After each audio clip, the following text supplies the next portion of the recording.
Alright, so welcome guys to another video, and today we're gonna check out the QKZ ZXN. So from the comments in my videos, you were saying that this might be the next VK4.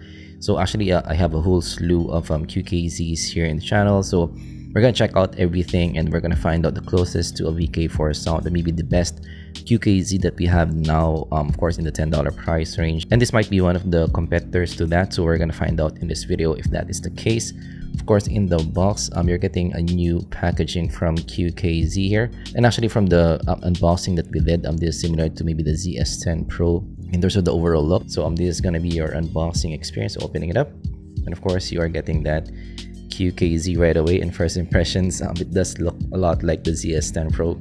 So looking at the cable, you're getting that new QKZ cable, the more stable connector than you're getting with other KZs now, and also you're getting with the 2.0 VK4s. You're actually surprisingly getting two sets of tips, one black tip and also one silicone white tip. And of course you're getting the lobes itself, and yeah, from the get-go, actually this is nicely built, especially for the price range. This has a lot of similarities for me to the ZS10 Pro that is maybe $50 in price.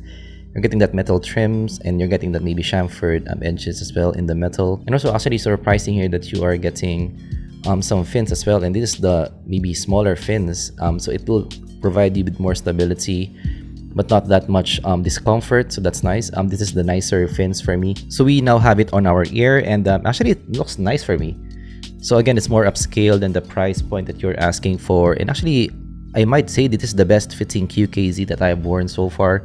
So the fit is there, the stability is there, the comfort is there. It's like again a custom IEM shape to the ear. Also the best fitting as well, so quite surprised on that. So we're gonna listen to some tunes and also measure this, and let's figure out how this sounds like. So from the get-go, this is more of a fun type of listen to the ear, a bassy V type of listen to the ear. So this reminds me a lot of maybe the EDX Pro, or maybe in the QKZ world, the AK6 Pro. So it has some similarities for me in the sound. So you're getting that treble extension on top. You're actually getting that double horns at the top that you're getting with typical V shapes in the $10 $20 range. Your KZ type of double horns on top. So the QKZ VK4, the 2.0 has this, and in the bass region as well, you're getting that big hump and also some mid bass as well. So yeah, really big bass for me here in the bottom. So if you're looking for fun, a bassy type of listen, this might be something that's right down your alley. So we are now listening to some 24K Magic by Bruno Mars. So going to the bass region, so this is one of the reasons why you would want to buy the ZXNs. The bass is front and center in the mix. It's really big in the mix here. Actually, I'm quite enjoying the bass response here for me overall. So it's really big in the mix for me, but actually the speed is still there. It's not kind of muddy to listen to. So the definition is still there for me. So it has ample impact for me in the mix. It has some mid-bass bleed here. Not the most technically capable bass, but I like that it's still keeping some definition for me in the bass. So for me, it has a bit of boom, but not quite blonde boomy bass here. So it's not your overly boomy type of bass for me in the mix, and that is something that I really like.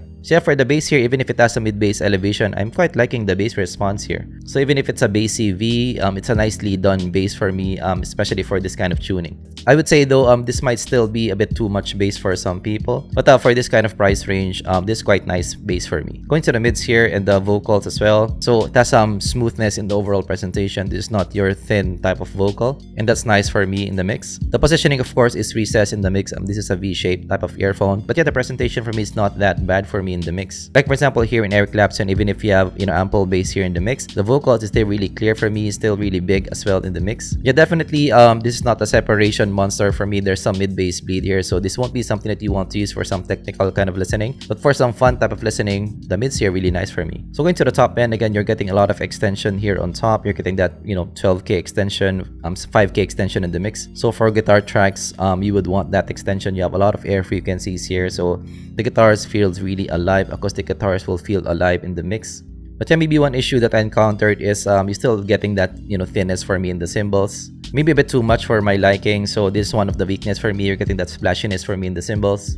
But definitely it's not as bad as your maybe BA counterparts here, but it's still there. Yeah, the top end for me, no sibilance as well inside, so that's nice. So this is quite surprising in the whole spectrum for me. So going to the sound stage, above average for me here. Separation, average for me here. Because of that mid-bass, a bit of mid-bass bleed as well, and the smoothness in the sound. This is not something that you would want for some mixing work. Going to the detail retrieval, this actually has some micro detail. Here in Dark Eternal Night, you're still getting a bit of maybe micro detail and distortion. So maybe it reminds me of the VK4s in a way, but still this won't beat out your BA counterparts. Now we're gonna compare it to the CCA CRA, which is one of my favorites as a dynamic driver in the sub $20 range. So from the get-go, the technicalities for me in the CRA is gonna be better. The slam for me in the bass is gonna be more controlled in the CRA. Your ZXN will have a bit more mid-bass in the mix. We'll have more boom in the bass. Will be a bit more fun type of listen. Micro detail in the CRAs is gonna be better. The CRAs is still, I would say, gonna be a bit more lively to listen to. Gonna be a bit more musical to listen to. So yeah, usually for CCAs, KZs, you're getting that, liveliness in the sound, and it's still, present here in the CRA. You have some similarities in the overall tuning. Both are fun to listen to, but your ZXN will have more boom in the bass. You'll have a bit more blonde type of boom in the bass, and your CRAs is gonna be a bit more monitor type of listen, a bit more technically capable as well. For me personally, if I'm gonna choose one between these two, it will be the CCA CRA in this regard. So the QKZ, not that bad, especially for the price range, but the CRA is still very, very nice for me. Right, next, I'm comparing the ZXN to the EDX Pro. So they have some similarities for me in the tuning. Again, both are fun to listen to. But actually for me, I do still find the ZXN to have a bit more impactfulness in the bass here. So the bass for me in the ZXN is gonna be a bit more closer to a blonde type of bass over the EDX Pro. The EDX Pro for me as well in the top end and also in the mids region is gonna be a bit more aggressive for me to listen to. So you're getting a bit more aggressiveness in the overall sound in the EDX Pro. So typical KZ presentation for me. But both still really fun to listen to. Right, so compared to the ZXN is gonna be a bit more dark to listen to. The bass is gonna be a bit more prominent in the mix, maybe closer to a blonde type of sound to the ear. Actually, some people, especially if you're into a clarity type of listen, you might find the ZXN to be a bit too dark for your liking.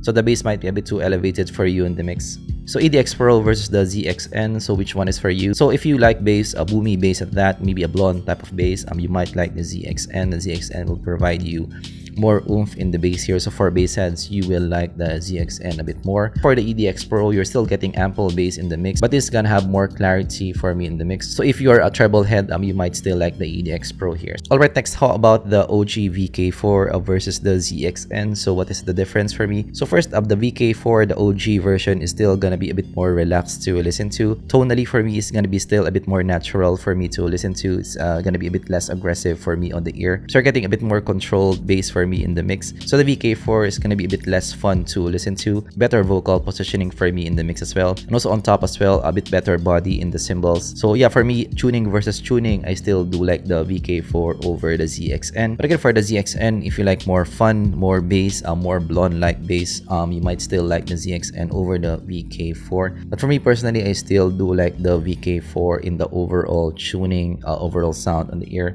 over what you're getting with the ZXN. Alright, so let's try to close this thing. So for the ZXN, so what do I think of it? So who is this for? So first, if you like a fun type of sound and also you like that blonde type of bass in the mix, you might like the ZXN. It has ample bass for me in the bottom, and also for me, a nicely done, big bass for me in the bottom. You have good vocal presentation as well, quite smooth, full in the overall presentation. So yeah, this is quite a pleasing, type of listen for me on the ear if you're into that fun sound, if you're into that boomy type of bass in the mix. You will like the listen in the ZXN. So for me personally, do I like this or not? So actually for me, I did find this enjoyable to listen to, especially for the price range. So while for me, this didn't beat out my CRAs, the VK4s. Actually, this won't go to my top 5 because yeah, the $20 price range is really competitive nowadays. But even so, I did enjoy my listen here. Is this the best QKZ apart from the OG VK4? Maybe. So I do like this over the 2.0 VK4. So maybe so far, this is my favorite QKZ apart from the VK4. So that's my take with the ZXN. Of course, if you learned something, leave a like and subscribe for more content like this in the future. So I actually have maybe 5 more QKZs to review, so stay tuned for that. So if you're into QKZs, make sure you subscribe below, and we're gonna check out a lot more QKZs here on the channel, and maybe we're gonna do a big maybe sound test of this, or a comparison of this, comparing all the QKZs. That might be really cool. And that's it for me. Thanks for watching, and I'm gonna see you guys in the next video. Goodbye.